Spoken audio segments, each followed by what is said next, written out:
어제 저녁에 공허함이 무색하게, 아침 햇살은 창문을 뚫고 들어와 방 안을 가득 채웠다. 눈꺼풀 위로 쏟아지는 빛의 무게에 겨우 눈을 떴을 때 가장 먼저 시야에 들어온 것은 낯선 천장이었다. 희끄무레한 벽지, 모서리가 다른 조명, 그리고 내 옆에 깊은 잠에 빠져 있는 남자의 옆모습. 심장이 쿵 하고 떨어졌다. 어젯밤의 기억이 필름처럼 빠르게 스쳐 지나갔다. 맥주잔이 부딪히는 소리, 시끄러운 음악, 그리고 그의 목소리, 그의 눈빛, 몸을 일으키려다 삐걱거리는 몸의 감각에 멈칫했다. 이불 아래, 벌거벗은 내 몸이 낯설었다. 어젯밤 내가 한 행동이 정말 나였을까? 믿기지 않았다. 10년 동안이나 내 마음속 한구석에 숨겨두었던 남자였다. 그저 먼 발치에서 바라보는 것만으로도 가슴이 벅차오르던, 그래서 한 번도 현실로 끌어낼 생각을 하지 못했던 남자. 그런데 지금 나는 그의 침대에, 그의 곁에 누워 있었다. 이 모든 것이 한여름밤의 꿈처럼 비현실적으로 느껴졌다. 그의 얼굴을 바라보았다. 짙은 눈썹 아래로 길게 뻗은 속눈썹, 날렵한 콧날, 그리고 굳게 담은 입술. 10년 전의 그와 크게 다르지 않았다. 아니, 어쩌면 조금 더 깊어진 세월의 흔적들이 그를 더 매력적으로 만들었는지도 모른다. 그의 곁에서 나는 잠시 모든 것을 잊었다. 10년 동안의 짝사랑, 그리고 결혼이라는 이름으로 묶여버린 나의 현실을. 하지만 그 짧은 망각은 아침 햇살처럼 잔인하게 끝났다. 심장이 미친 듯이 뛰었다. 죄책감, 수치심, 그리고 알 수 없는 혼란스러움이 뒤섞였다. 조용히 이불을 걷고 일어나 옷을 찾았다. 어젯밤 내가 벗어던진 옷들이 바닥에 뒹굴고 있었다. 셔츠를 주워 입고 허겁지겁 단추를 채웠다. 손이 떨려서 제대로 되지 않았다. 이 모든 상황에서 벗어나고 싶었다. 그가 깨기 전에 아무 일도 없었던 것처럼 사라지고 싶었다. 하지만 바로 그때 그가 눈을 떴다. 아직 잠기운이 가시지 않은 눈빛으로 나를 바라보았다. 나는 굳어버렸다. 어쩔 줄 몰라 멍하니 서 있는 나를 향해 그가 희미하게 웃었다. 그 웃음이 너무나 자연스러워서, 마치 어제 우리가 함께한 밤이 지극히 당연한 일이었던 것처럼 느껴져서 나는 더욱 혼란스러웠다. 벌써 가려고 그의 목소리는 낮고 부드러웠다. 그 질문에 나는 아무 말도 할 수 없었다. 나는 이 상황을 어떻게 설명해야 할지 몰랐다. 아니, 애초에 설명할 필요가 있을까? 우리는 그저 어젯밤의 술에 취해 충동적인 실수를 저질렀을 뿐이라고. 하지만 그의 눈빛은 그렇게 말하고 있지 않았다. 그의 눈에는 아쉬움, 그리고 묘한 기대감이 서려 있었다. 나는 고개를 숙이고 내 신발을 찾았다. 미안해요. 그냥 갈게요. 이 한마디가 내가 할 수 있는 전부였다. 그는 대답하지 않았다. 그저 침대에서 몸을 일으켜 나를 쳐다볼 뿐이었다. 그의 시선이 너무나 무거워서 나는 숨조차 쉬기 힘들었다. 문을 열고 급히 밖으로 나섰다. 복도를 지나 엘리베이터를 탔고 밖으로 나와서는 택시를 잡기 위해 달렸다. 뒤도 돌아보지 않았다. 택시에 몸을 싣고 나서야 겨우 숨을 쉴 수 있었다. 창밖으로 빠르게 스쳐 지나가는 건물들을 보며 나는 방금 전까지 내가 어디에 있었는지, 무엇을 했는지 되새겼다. 그리고 그제서야 내 현실이 다시 떠올랐다. 나는 40이 되기 2해 전, 곧 40이 되는 여자다. 이름은 유진. 내 인생은 남들이 보기에 꽤 괜찮은 편에 속한다. 평범하지만 안정적인 직장, 작은 아파트지만 내 집, 그리고 결혼 15년 차인 남편과 사춘기에 접어든 아들. 하지만 내 삶은 마치 잘 짜여진 각본처럼 아무런 감흥도 없이 흘러가는 연극 같았다. 남편은 좋은 사람이었다. 성실하고 책임감 강하고 가정적이었다. 하지만 그는 마치 나의 삶에서 내가 아닌 다른 누군가를 연기하는 배우처럼 느껴질 때가 많았다. 우리는 함께 밥을 먹고 같은 침대에서 잠을 잤지만 그 사이에는 늘 거대한 투명한 벽이 가로막고 있는 것 같았다.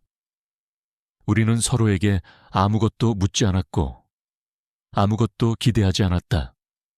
그저 각자의 역할에 충실할 뿐이었다. 결혼 전 나는 사랑을 믿었다. 불꽃처럼 타오르는 열정, 서로를 향한 끝없는 이해. 하지만 현실은 달랐다. 사랑은 시간이 지나면서 낡은 가구처럼 색이 바래고 먼지가 쌓였다. 우리는 서로를 향한 사랑 대신 습관과 의무라는 끈으로 묶여 있었다. 그 공허함은 서서히 내 안을 잠식해 들어왔고 나는 점차 감정을 잃어갔다. 나는 외로웠다. 사람들 속에서도 가족들 속에서도 나는 철저하게 혼자였다. 그리고 어젯밤 나는 그 공허함을 잠시나마 잊고 싶었다. 10년 전 동아리 선후배로 만났던 그를 다시 만났을 때 나는 마치 10년 전으로 돌아간 것처럼 마음이 설렜다. 그때 나는 그를 짝사랑했다. 하지만 고백할 용기도 없었고 그에게도 연인이 있었다. 그렇게 인연은 스쳐 지나갔다. 10년이 흐른 지금 그와 나는 모두 다른 삶을 살고 있었다. 그래서 우리는 아무런 죄책감 없이 그저 우연한 만남이라 생각하고 서로에게 빠져들었다. 하지만 그 모든 것이 비극의 시작이 될 줄은 그때는 몰랐다. 결혼 15년 차. 내 삶은 마치 낡은 기계처럼 삐걱거리는 소리를 내며 돌아가고 있었다. 아침 7시 30분. 알람이 울리면 눈을 뜬다. 남편은 이미 출근하고 없다. 나는 습관처럼 일어나 부엌으로 향한다. 끓인 물을 커피포트에 붓고 미리 준비해둔 샌드위치를 식탁에 놓는다. 아들은 아직 잠에 취해 있다. 그 A의 방문은 굳게 닫혀 있다. 그 문은 단순히 방과 거실을 나누는 경계가 아니라 나와 아들 사이에 감정적 거리를 보여주는 거울 같았다. 사춘기라는 이름 아래 아들은 내게서 점점 더 멀어져 가고 있었다. 아들을 깨우고 샌드위치를 먹으라고 말하고 나는 다시 내 방으로 들어와 화장을 한다. 거울 속에 나는 꽤 단정해 보였다. 40을 앞둔 나이지만 그래도 아직 나쁘지 않다고 스스로에게 말하곤 했다. 하지만 그건 어디까지나 겉모습일 뿐이었다. 내 안은 텅 비어 있었다. 마치 고장난 진공청소기처럼 어떤 감정도 빨아들이지 못하고 그저 겉만 맴도는 느낌이었다. 출근길, 차창 밖으로 보이는 사람들은 모두 바빠 보였다. 그들의 표정에는 각자의 삶이 담겨 있었다. 누군가는 행복해 보였고 누군가는 지쳐 보였다. 나는 그들 중 어디에도 속하지 않았다. 나는 그저 무표정하게 거리를 흘러가는 유령 같았다. 직장에서도 마찬가지였다. 나는 내 일을 묵묵히 해냈고 동료들과 적당히 웃고 떠들었다. 하지만 그 모든 관계는 투명한 막으로 둘러싸여 있었다. 그 누구도 내 안으로 들어오려 하지 않았고 나 또한 그 누구에게도 내 마음을 열지 않았다. 퇴근 후 집에 돌아오면 다시 똑같은 일상이 반복되었다. 저녁 식사, TV 시청, 그리고 침묵. 남편이 일 때문에 늦는 날이 많아졌다. 그는 미안하다고 말했지만 나는 오히려 그런 날이 편했다. 그와 마주 앉아 억지로 대화를 이어가려 애쓰는 것보다 혼자 있는 시간이 훨씬 더 자유로웠다. 나는 그에게서 그리고 우리 가정에서 내가 숨 쉴 공간을 찾고 있었다. 그렇게 나는 서서히 나 자신을 잃어갔다. 내 이름이 아닌 누구의 엄마, 누구의 아내로 불리는 것이 더 익숙해졌다. 나를 잃어버린 빈자리를 채우려 애썼지만 무엇으로도 채울 수 없었다. 나는 그저 누군가의 옆에서 그림자처럼 존재하는 사람이 되어가고 있었다. 그러다 문득 10년 전에 내가 떠올랐다. 그때의 나는 지금과는 달랐다. 생기 넘치고 꿈이 많았고 사랑을 갈망했다. 그리고 그 중심에는 늘 그가 있었다. 그를 처음 만난 것은 대학교 동아리 모임이었다. 그는 과묵했지만 웃을 때마다 반달 모양으로 휘어지는 눈웃음이 매력적이었다. 나는 첫눈에 그에게 빠져들었다. 하지만 나는 소심했고 그는 이미 다른 사람과 사귀고 있었다. 나는 멀리서 그를 바라보는 것만으로 만족했다. 그가 농담을 던질 때 터져 나오는 웃음, 발표를 할 때 진지한 표정, 친구들과 어울려 놀 때의 자유분방함.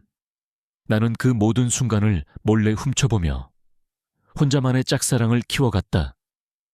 그가 내 이름을 불러주기라도 하면 하루 종일 가슴이 설렜다.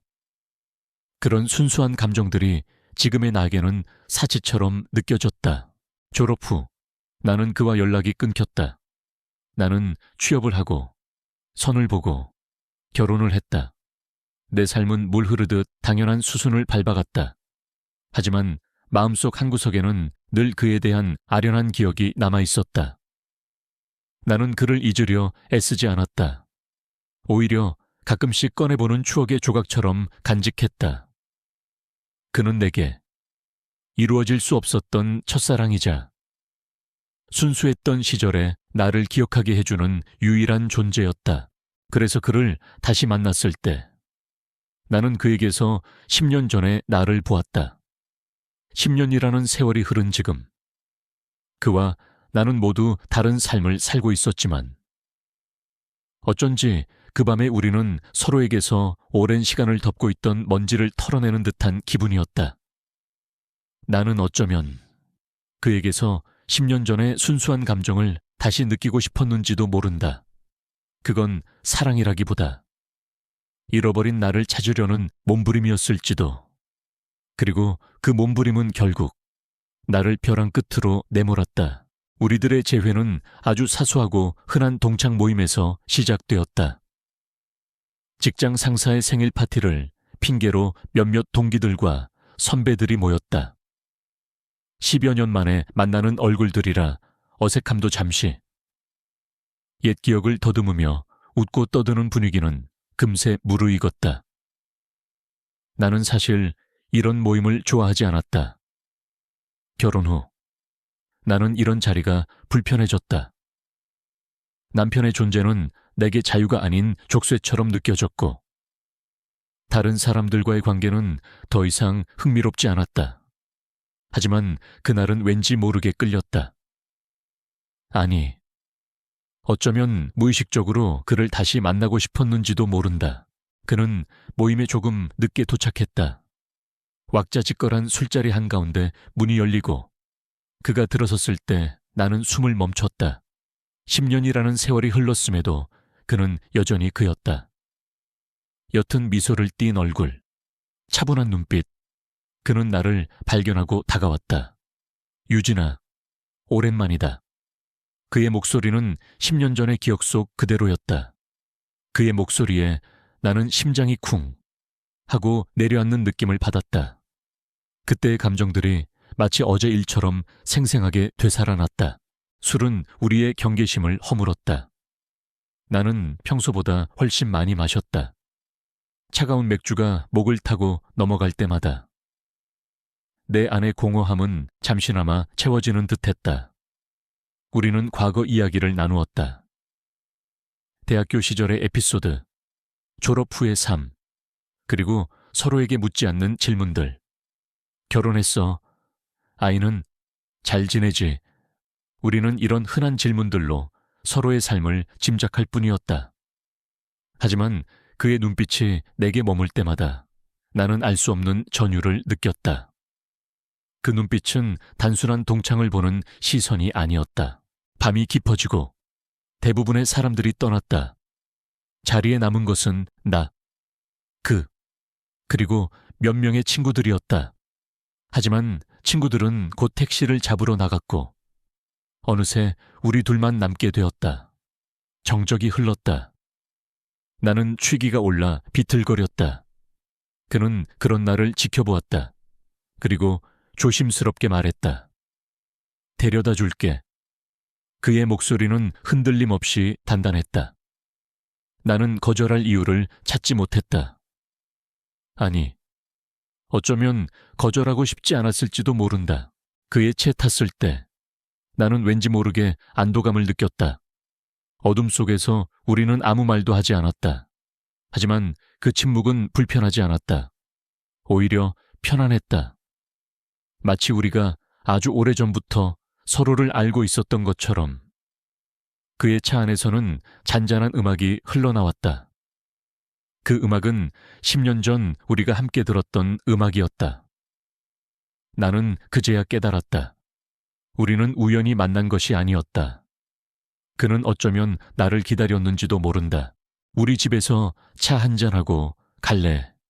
그가 불쑥 말했다. 나는 망설였다. 머리로는 거절해야 한다고 외치고 있었다. 나는 유부녀였다. 내게는 돌아가야 할 가정이 있었다. 하지만 내 마음은 이미 다른 곳에 있었다. 내 안의 외로움과 공허함은 나를 그에게로 이끌었다. 나는 차마 거절할 수 없었다. 나는 그저 고개를 끄덕였다. 그 순간. 나는 내가 걷고 있는 길이 벼랑 끝이라는 것을 알면서도 멈출 수 없었다. 그의 아파트는 깔끔했다. 혼자 사는 남자의 집답지 않게 정돈되어 있었다. 그는 내게 따뜻한 차를 내주었다. 찻잔을 들고 마주 앉아 우리는 다시 이야기를 나누었다. 하지만 이번에는 다른 이야기였다. 우리의 깊은 내면에 대한 이야기들. 나는 내 결혼 생활의 공허함에 대해 털어놓았다. 남편과의 관계, 아들과의 거리. 나는 그에게 내 안의 모든 것을 보여주었다. 그는 조용히 내 이야기를 들어주었다. 그는 어떤 판단도, 조언도 하지 않았다. 그저 나를 이해한다는 듯한 눈빛으로 나를 바라볼 뿐이었다. 그의 눈빛은 나를 위로해 주었다. 15년 동안 아무도 이해해 주지 않았던 나의 외로움을 그는 단숨에 알아봐 주었다. 나는 그의 눈빛 속에서 내가 잊고 살았던 나를 발견했다. 사랑받고 싶어 하고 인정받고 싶어 하는 나약한 여자를. 그리고 그 순간 나는 나의 안의 모든 억눌린 감정들이 폭발하는 것을 느꼈다. 우리는 서로에게 서서히 다가갔다. 그가 내 손을 잡았을 때 나는 거절하지 않았다. 우리는 서로의 천을 느꼈다. 그 온기는 15년 동안 내가 잊고 살았던 따뜻함이었다. 그 밤 우리는 서로의 외로움을 채워주었다. 술 기운이 이성을 마비시켰고 우리는 충동에 몸을 맡겼다. 그것은 사랑이라기보다 외로움에 지친 두 영혼의 슬픈 만남이었다. 10년 동안의 짝사랑이 한순간의 실수로 현실이 되는 순간이었다. 하지만 그때는 그저 잊고 싶었던 모든 것을 잊을 수 있는 유일한 순간이라고 생각했다. 그 대가로 모든 것을 잃게 될 줄은 꿈에도 생각하지 못했다. 전날 밤에 꿈 같았던 시간이 끝난 뒤 나는 일상으로 돌아왔다. 하지만 모든 것이 예전과 같을 수는 없었다. 집으로 돌아가는 길. 남편에게서 온 문자 메시지를 보며 가슴이 철렁했다. 어디야 늦네. 별것 아닌 문장이었지만 내게는 마치 죄를 추궁하는 형사의 말처럼 들렸다. 집에 도착했을 때 남편은 아무렇지 않은 듯 소파에 앉아 TV를 보고 있었다. 나는 괜히 미안한 마음에 그의 눈을 피했다. 회사 회식이 길어졌어 라는 거짓말이 내 입에서 나왔을 때 내 속은 이미 엉망진창이었다.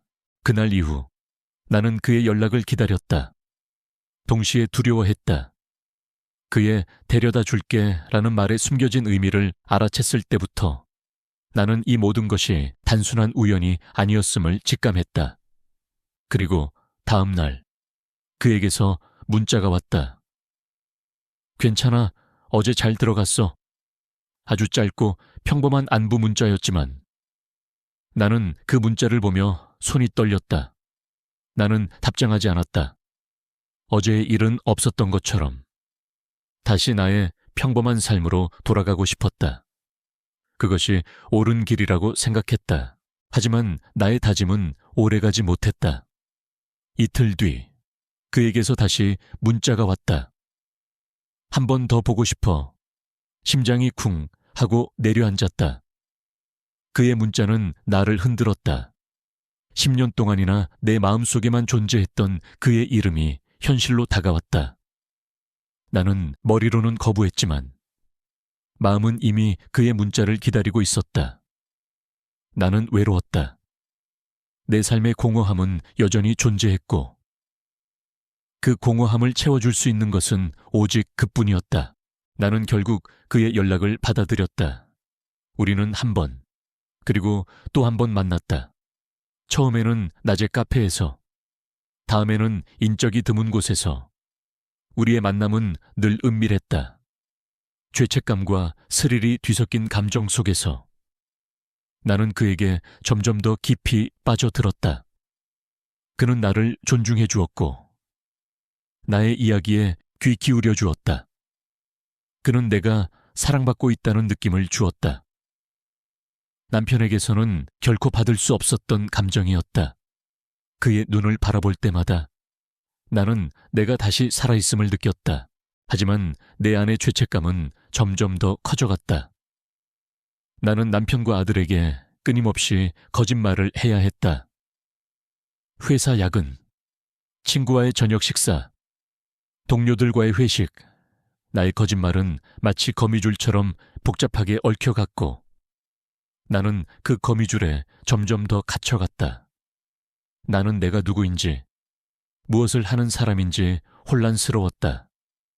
집에서는 사랑 없는 아내이자 엄마였고 그 앞에서는 10년 만에 사랑에 빠진 여자였다. 이중생활은 나를 지치게 만들었다. 그의 멈출 수 없는 사랑은 내게 큰 부담으로 다가왔다. 그는 나의 삶에 더 깊숙이 들어오고 싶어 했다. 그는 내게 말했다. 나는 너를 10년 전부터 좋아했어. 그때는 말할 수 없었지만 이제는 놓치고 싶지 않아. 그의 고백은 나를 흔들었다. 그것은 내가 오랫동안 꿈꿔왔던 이야기였다. 하지만 그것은 동시에 내게 족쇄였다. 나는 이 관계를 끝내야만 했다. 하지만 나는 그럴 용기가 없었다. 그의 사랑은 내게 마약과 같았다. 중독될수록 더 깊은 쾌락을 주었고 벗어날수록 더 큰 고통을 주었다. 나는 점점 더 나락으로 떨어지고 있었다. 작은 거짓말들이 쌓여 거대한 벽을 만들었고 나는 그 벽 안에 갇혀버렸다. 나는 남편의 얼굴을 똑바로 쳐다볼 수 없었고 아들의 질문에 진심으로 대답할 수 없었다. 나는 나 자신을 미워하기 시작했다. 한때는 사랑을 갈망했지만 이제는 사랑이라는 이름으로 스스로를 파괴하고 있었다. 작은 행복을 위해 시작한 일이 나의 모든 것을 갉아먹고 있었다. 나는 멈춰야 했다. 하지만 멈출 수 없었다. 나는 이미 벼랑 끝에 서 있었다. 그리고 그 벼랑 끝에서 나는 그가 내민 손을 잡았다. 그 손이 나를 구원해 줄 거라고 믿었다. 하지만 그것은 나를 더 깊은 나락으로 끌어내리는 손이었다는 것을 나는 그때는 알지 못했다. 점점 더 많은 거짓말을 해야 했다.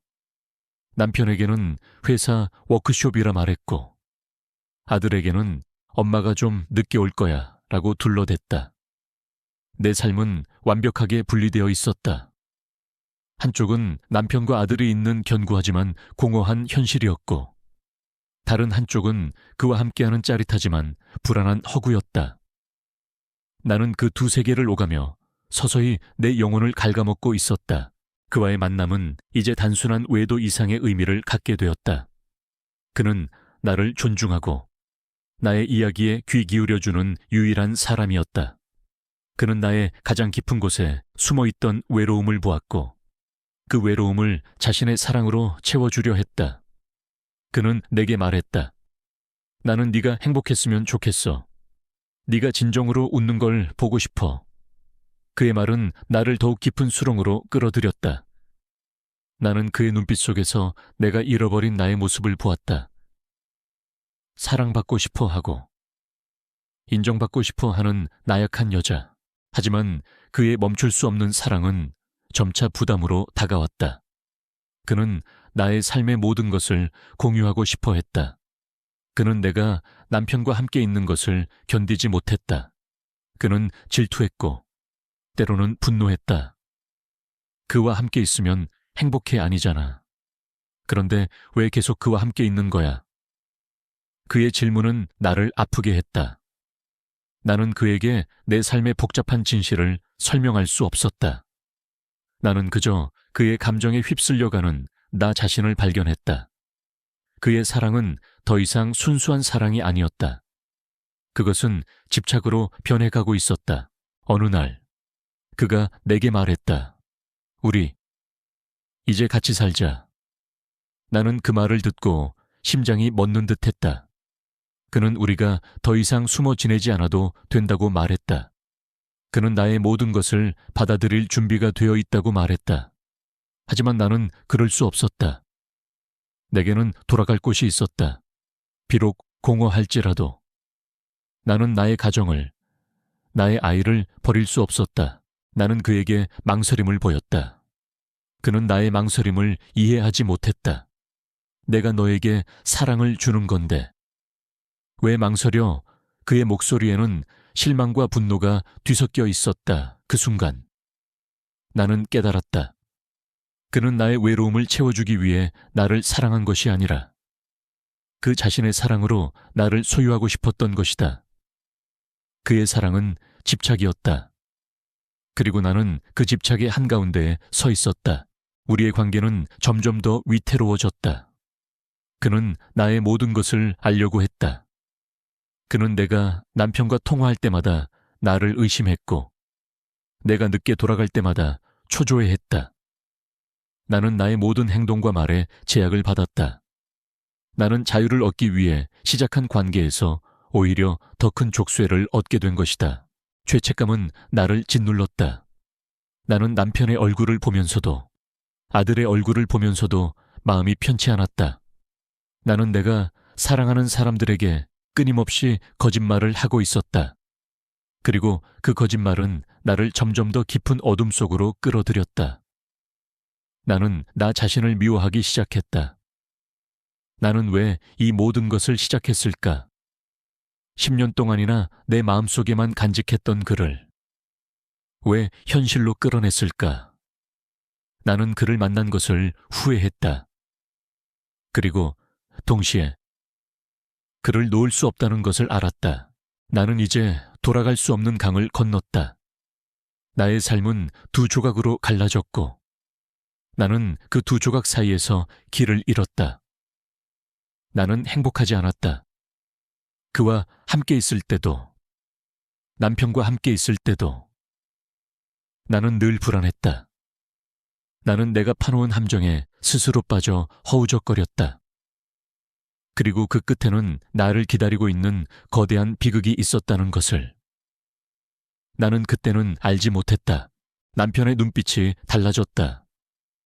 예전에는 그저 무심했던 그의 눈동자의 의심의 그림자가 드리워지기 시작했다.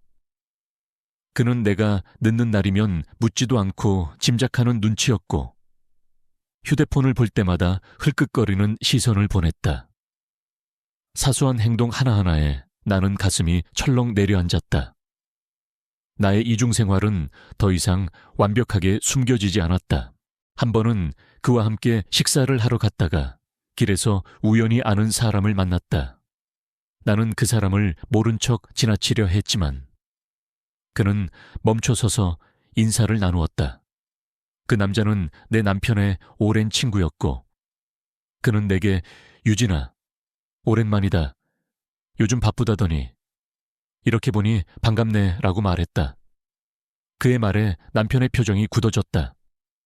나는 그 남편의 친구에게 아, 요즘 제가 좀 바빠서요 라고 말하며 억지 미소를 지었지만 내 심장은 이미 불안으로 요동치고 있었다. 그 순간 나는 내가 얼마나 위태로운 다리 위에 서 있는지 깨달았다. 나의 삶은 점점 더 통제불능 상태가 되어갔다. 그와의 관계는 더 이상 설렘이 아닌 집착으로 변질되어 갔다. 그는 내가 언제 어디서 무엇을 하는지 끊임없이 확인하려 했다. 전화는 하루에도 수십 통씩 걸려왔고 나의 일거수일투족을 묻는 그의 질문에 나는 지쳐갔다. 지금 뭐 해? 남편이랑 같이 있어. 내게 거짓말하는 거 아니지? 그의 사랑은 더 이상 나를 위로해주지 않았다. 그것은 나를 올가매는 족쇄가 되었다. 나는 그에게 이 관계를 끝내자고 말했다. 우리 여기까지 하자. 나 더 이상은 못하겠어. 나의 목소리는 떨렸다. 나는 그의 눈을 똑바로 쳐다보지 못했다. 그는 나의 말을 듣고 아무 말도 하지 않았다. 그저 굳은 표정으로 나를 바라볼 뿐이었다. 나는 그의 침묵이 더 두려웠다. 마치 폭풍 전의 고요함 같았다. 나는 너를 사랑해. 너는 내게서 벗어날 수 없어. 그의 목소리는 차가웠지만 그 속에는 분노와 광기가 서려 있었다. 나는 그 순간 내가 사랑했던 그 사람이 아니라 내가 파놓은 함정에 빠진 괴물을 보고 있다는 것을 깨달았다. 집으로 돌아온 나는 남편의 냉랭한 시선과 마주했다. 그는 더 이상 내게 아무것도 묻지 않았다. 그 침묵은 내게 더 큰 공포를 안겨주었다. 차라리 소리를 지르고 싸우는 것이 더 나았을 것이다. 하지만 그는 아무 말도 하지 않았다. 그저 나와 거리를 둘 뿐이었다. 나는 남편의 외투를 정리하다가 그의 주머니에서 영수증 하나를 발견했다. 날짜는 며칠 전이었고 장소는 내가 그와 자주 가던 카페였다. 나는 온몸의 피가 식는 듯한 느낌을 받았다. 그는 이미 모든 것을 알고 있었을까? 나의 모든 거짓말과 외도를 나는 더 이상 이중 생활을 할 수 없었다. 나는 남편에게 솔직하게 털어놓기로 마음먹었다. 하지만 그럴 용기가 나지 않았다. 나는 내 삶의 모든 것이 무너질까 두려웠다. 남편이 낙에서 등을 돌리고 아들이 나를 경멸할까봐, 나의 모든 것을 잃게 될까봐 그 밤 나는 잠을 이루지 못했다. 베개에 얼굴을 묻고 소리 없는 비명을 질렀다. 나는 내가 왜 이렇게까지 되었는지 알 수 없었다. 단지 외로웠을 뿐이었다. 조금이라도 행복해지고 싶었을 뿐이었다. 하지만 나는 나의 작은 욕심 때문에 모든 것을 잃을 위기에 처해 있었다. 나의 모든 거짓말과 불안은 이제 거대한 파도가 되어 나를 덮치려 하고 있었다. 그리고 나는 그 파도를 막을 힘이 없었다. 나의 모든 행복과 안정은 이제 종이장처럼 쉽게 찢어질 운명이었다. 내가 겪을 비극의 전조는 아주 사소한 순간부터 시작되었다.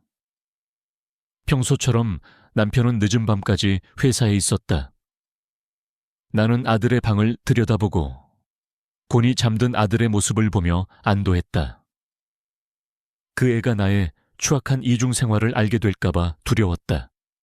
아들의 순수한 얼굴을 보며 나는 내가 얼마나 한심하고 부도덕한 사람인지 다시금 깨달았다. 그때 거실에 있던 남편의 휴대폰에서 알림음이 울렸다. 늦은 시간, 무슨 문자인가 싶어 무심코 화면을 보았다. 그 문자는 남편의 상사로부터 온 것이었다. 자네, 내일 출장이라고 했었지. 잘 다녀오게. 몸 조심하고 자네 아내에게도 내 안부 전해주게. 나는 심장이 쿵 하고 내려앉았다. 남편은 분명 내게 오늘 저녁에 이미 출장을 떠났다고 말했다. 며칠 동안 집에 들어오지 않는 이유를 설명할 때 그는 늘 출장이나 야근을 핑계로 삼았다. 나는 그동안 그를 의심하지 않았다. 아니, 의심할 이유가 없었다. 나는 내 거짓말을 숨기기에 급급했고 그의 거짓말을 알아챌 여유조차 없었다. 내 머릿속은 혼란스러웠다. 남편은 나에게 거짓말을 하고 있었다. 그가 늦게 들어오는 진짜 이유는 무엇일까? 혹시 나처럼 나에게는 죄책감과 동시에 배신감이 밀려왔다. 나는 떨리는 손으로 남편의 휴대폰을 들었다. 평소라면 결코 하지 않았을 행동이었다. 나는 그의 문자를 확인했다. 1통, 2통, 3통. 그가 다른 사람과 주고받은 문자 메시지들이 나열되어 있었다.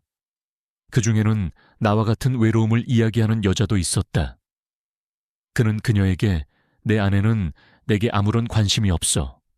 나는 혼자야라고 적어보냈다. 나는 그 문자를 읽고 눈물이 났다. 나는 그에게 외면당했다고 느꼈다. 그가 내게 외로움을 느꼈다는 사실이 동시에 나의 외도를 정당화시키는 것처럼 느껴졌다. 나는 그동안 나의 외로움만을 탓하며 그와의 관계를 합리화했다. 하지만 알고 보니 남편도 나와 똑같은 외로움을 느끼고 있었다. 우리가 서로에게 벽을 세우고 각자의 외로움을 외면하는 동안 우리는 각자의 방식으로 파멸을 향해 가고 있었다. 그는 다른 여자를 만나고 있었고 나는 다른 남자를 만나고 있었다. 우리는 서로를 속이며 각자의 방식으로 불행을 찾아가고 있었다. 나는 휴대폰을 내려놓았다. 남편이 거짓말을 했다는 사실이 나를 화나게 했지만 동시에 나를 구원하는 것처럼 느껴졌다. 이제 나는 나의 외도를 더 이상 숨길 필요가 없었다. 우리는 모두 똑같은 죄인이었다. 나는 그에게 솔직하게 털어놓고 이 지옥 같은 관계를 끝낼 수 있을 거라고 생각했다. 하지만 그때 남편이 현관문을 열고 들어왔다. 유진아, 아직 안 잤어. 그의 목소리는 평소와 다름없이 다정했다. 나는 그의 얼굴을 똑바로 쳐다볼 수 없었다. 나는 그에게 나도 당신과 똑같은 죄를 지었으니 우리 서로 용서하자고 말하고 싶었다. 하지만 그 말은 내 입 밖으로 나오지 않았다. 나는 그에게서 멀어졌다. 그는 나의 태도를 이상하게 생각했는지 나를 걱정하는 눈빛으로 쳐다보았다. 무슨 일 있어? 피곤해 보여. 그의 목소리는 내 마음을 찢어놓았다. 나는 그에게 거짓말을 하고 그도 내게 거짓말을 했다는 사실에 우리의 관계가 더 이상 회복될 수 없을 것 같다는 절망감에 휩싸였다. 그날 밤 나는 잠을 이루지 못했다. 남편의 옆에 누워 있었지만 우리의 사이는 멀고도 먼 거리처럼 느껴졌다. 나는 우리가 다시는 예전으로 돌아갈 수 없다는 것을 알았다. 우리의 불행은 이미 시작되었다. 그리고 그 불행은 서로에게 상처를 주고 파괴할 때까지 멈추지 않을 것이라는 것을 예감했다. 집안의 공기는 차가웠다. 더 이상 이전의 익숙한 침묵이 아니었다. 그것은 마치 칼날처럼 날카롭고 위협적이었다. 나는 남편이 모든 것을 알고 있다는 것을 알았다. 그의 무표정한 얼굴, 차가운 눈빛, 그리고 내게서 멀어지려는 몸짓. 그는 나를 탓하지 않았다. 오히려 그가 나를 용서하려는 듯한 눈빛을 보냈을 때 나는 더 큰 고통을 느꼈다. 그의 용서는 나의 죄책감을 더욱 깊게 만들었다. 나는 차라리 그가 소리를 지르고 나를 비난하고 우리 관계의 파멸을 선언했으면 하고 바랐다. 하지만 그는 아무 말도 하지 않았다. 그 침묵은 나를 질식시켰다. 나는 내가 파놓은 함정에서 벗어나려 몸부림쳤다. 하지만 모든 것이 늦었다. 그날 저녁, 남편은 평소와 다름없이 퇴근했다. 하지만 그의 손에는 아무것도 들려있지 않았다. 늘 내게 건네던 작은 선물이나 아들이 좋아하는 간식거리조차 없었다. 그는 묵묵히 저녁 식사를 준비했고 우리는 침묵 속에서 식사를 했다. 그 침묵을 깰 용기가 내게는 없었다. 식사를 마친 후 남편은 말했다. 이야기 좀 할까? 그의 목소리는 낮고 차분했다. 하지만 나는 그 목소리 속에서 나를 향한 분노와 실망을 느낄 수 있었다. 나는 고개를 끄덕였다. 우리는 거실 소파에 앉았다. 그와 나 사이에는 거대한 벽이 가로막고 있는 것 같았다. 그는 먼저 이야기를 시작했다. 나? 사실은 알고 있었어. 당신이 다른 사람을 만나는 거. 그의 말에 나는 숨을 멈췄다. 나는 그의 말이 거짓이기를 바랐다. 하지만 그는 계속해서 말을 이었다. 당신이 휴대폰을 볼 때마다 숨기는 거, 갑자기 약속이 많아진 거, 그리고 당신이 내게 거짓말을 하는 거. 그의 목소리는 떨리지 않았다. 그는 이미 모든 것을 정리한 사람처럼 보였다. 내가 미안해. 내가 당신에게 외로움을 주었어. 당신을 혼자 두었어. 그래서 당신이 다른 곳에서 위안을 찾으려 했다는 걸 이해해. 그의 말은 나를 찢어놓았다. 나는 그의 얼굴을 쳐다볼 수 없었다. 나는 그가 나를 비난할 줄 알았다. 하지만 그는 나를 용서하려 했다. 그의 용서는 나의 모든 거짓말과 외도를 더욱 추악하게 만들었다. 하지만 나는 당신이 돌아와 주길 바랐어. 언젠가는 우리에게로 돌아와 줄 거라고 믿었어. 그의 목소리는 슬픔으로 가득 차 있었다. 나는 그가 나를 얼마나 사랑했는지, 그리고 내가 그 사랑을 얼마나 무참히 짓밟았는지 깨달았다.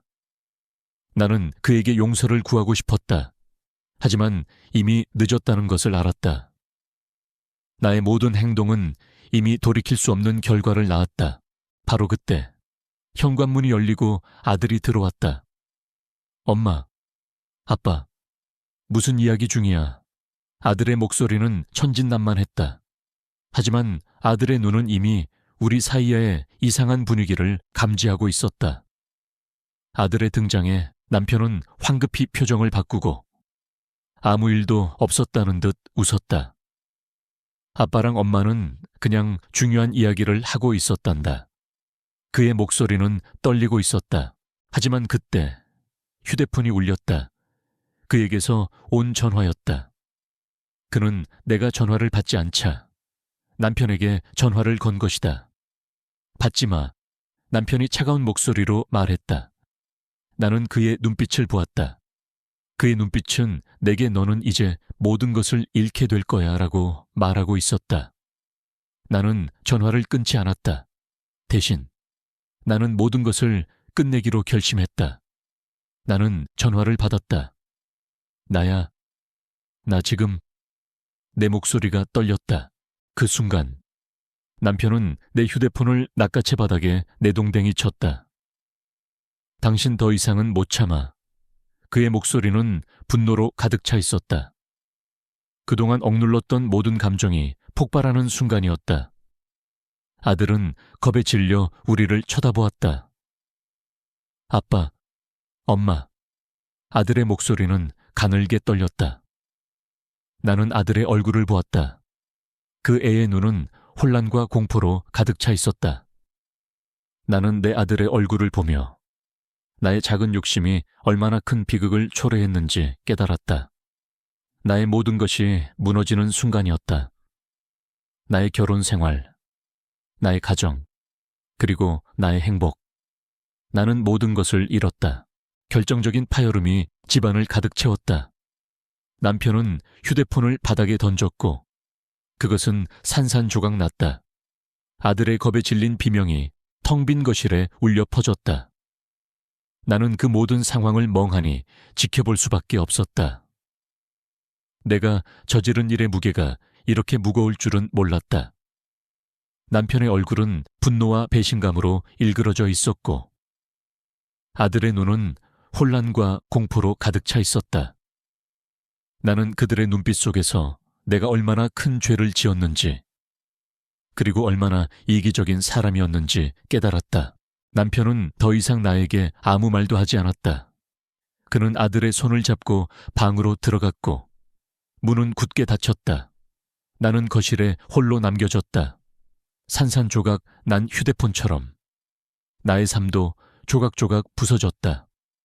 나는 그 밤 거실 바닥에 앉아 밤새도록 울었다. 하지만 나의 눈물은 그 어떤 것도 되돌릴 수 없었다. 다음 날 아침 남편은 아들과 함께 집을 나섰다. 그들은 나를 쳐다보지도 않았다. 남편은 짐가방을 챙기면서 내게 단 한마디를 남겼다. 당신이 무슨 짓을 했는지 당신 스스로 생각해봐. 그의 목소리는 차가웠다. 나는 그에게 용서를 구하고 싶었지만 내 입은 떨어지지 않았다. 나는 그에게 아무 말도 할 수 없었다. 그저 그들의 뒷모습을 바라볼 뿐이었다. 그날 이후 나는 혼자가 되었다. 남편은 이혼 소송을 제기했고 나는 그 어떤 항변도 하지 않았다. 나는 내가 저지른 일에 대한 책임을 져야 했다. 나는 모든 것을 잃었다. 안정적인 직장도 잃었고 나를 사랑해주는 가족도 잃었다. 나는 집 안에 갇혀버린 죄수처럼 살았다. 나의 세상은 텅 비어버렸다. 그에게서도 연락이 오지 않았다.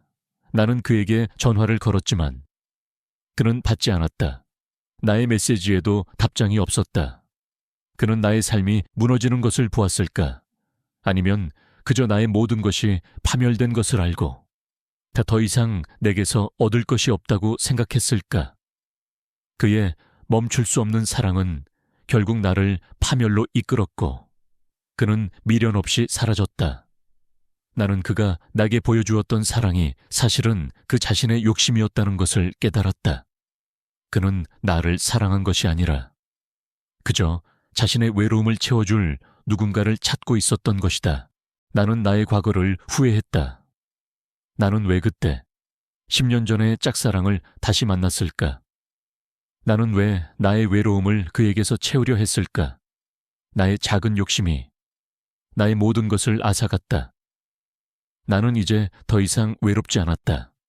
나는 철저하게 혼자가 되었다. 그 외로움은 이전의 외로움과는 달랐다.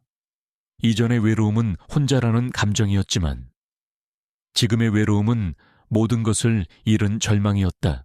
나는 나의 삶을 다시 시작해야 했다. 하지만 어디서부터 시작해야 할지 몰랐다. 나는 나의 모든 것을 잃었다. 나의 이름, 나의 가정, 나의 존재 이유. 나는 거울 속에 나를 보았다. 그 속에는 낯선 여자가 서 있었다. 그 여자는 눈물이 마른 얼굴, 공허한 눈빛을 하고 있었다. 나는 그 여자를 알아보지 못했다. 내가 누구인지, 무엇을 위해 살아야 하는지 알 수 없었다. 나는 그저 살아 숨쉬는 시체 같았다. 그 후로 10년이 흘렀다. 나는 이제 49살이다. 모든 것을 잃었던 그날에 나는 더 이상 존재하지 않는다. 아니, 존재하지 않는 척하며 살아간다. 나는 도시 외곽의 작은 꽃집에서 일한다. 낡은 앞치마를 두르고 흙 냄새를 맡으며 꽃을 다듬는 것이 내 하루의 전부다. 꽃들은 거짓말을 하지 않는다. 그들은 정직하게 피어나고 시들어간다. 그들의 단순한 삶 속에서 나는 잠시나마 나의 복잡한 과거를 잊는다. 꽃집 밖 세상은 변했다. 스마트폰은 더 똑똑해졌고 사람들은 더 빠르게 움직인다. 하지만 나에게는 아무런 의미가 없다. 나는 더 이상 아무것도 기대하지 않는다. 사랑도, 행복도, 심지어는 고통조차도. 모든 감정은 내게서 멀어졌다. 나는 그저 살아 숨쉬는 존재일 뿐이다. 가끔은 옛날 생각이 난다. 남편과 함께 거실에 앉아 TV를 보던 밤, 아들의 손을 잡고 공원을 걷던 오후, 그 모든 순간들은 이제 희미한 사진처럼 멀어져 있다. 나는 그들을 다시 볼 수 없었다. 이혼 후 나는 아들을 만날 수 없었다. 남편은 내게서 아들을 철저하게 격리시켰다. 나는 그에게 아무런 원망도 하지 않았다. 내가 저지른 죄에 대한 당연한 벌이라고 생각했다. 그는 내게서 완전히 사라졌다. 그와의 연락은 끊겼고 나는 그가 어디서 무엇을 하며 사는지 알 수 없었다. 나는 그를 그리워하지 않았다. 아니, 그리워할 자격이 없었다. 그는 내게 한순간의 쾌락과 함께 영원한 고통을 안겨주었다. 그의 멈출 수 없는 사랑은 나의 모든 것을 파괴했고 나는 이제 그 잔해 속에서 홀로 살아가야 했다. 나는 이제야 깨닫는다. 나의 외로움은 남편이나 아들 때문이 아니었다. 그것은 오로지 나의 내면에서 비롯된 것이었다.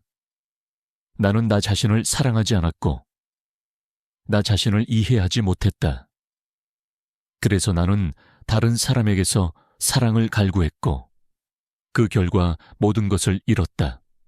나의 불행은 나의 선택에서 비롯된 것이었다. 나는 매일 아침 거울을 본다. 거울 속의 나는 10년 전의 나와 많이 다르다. 눈개는 주름이 깊게 패였고 머리카락은 하얗게 변했다. 하지만 가장 크게 변한 것은 눈빛이었다. 예전의 내 눈빛은 공허함으로 가득 차 있었지만 지금의 내 눈빛은 체념과 공허함이 뒤섞여 있다. 나는 이제 더 이상 어떤 희망도 가지지 않는다. 나는 그저 조용히 나의 죄를 짊어지고 살아갈 뿐이다. 오늘도 나는 꽃들을 다듬는다. 장미의 가시에 찔리고 백합의 줄기를 자른다. 꽃잎 하나하나에 내 삶의 조각들이 묻어있는 것 같다. 나는 앞으로도 계속 이렇게 살아갈 것이다. 사랑 없는 삶, 고통 없는 삶, 그리고 희망 없는 삶. 나는 내 삶의 마지막 순간까지 내가 저지른 죄의 대가를 치러야 한다. 이것이 나의 비극적인 끝이다.